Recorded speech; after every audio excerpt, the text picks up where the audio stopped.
You can also view the ribbons in different ways. This is the standard way of viewing the ribbon with the tabs right here and then all the commands below it. But if you click this button in the corner here, you'll see the ribbon display options. You can auto hide the ribbon, which basically hides everything until you hover on the top and click, and then it will bring the ribbon back. There's also this option to just show the tabs.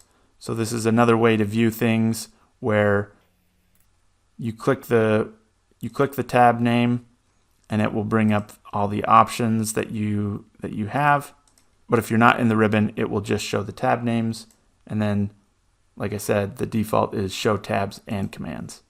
Personally, I prefer to see the tabs and the commands, but I know that some people prefer to see more spreadsheet and will use the show tabs option.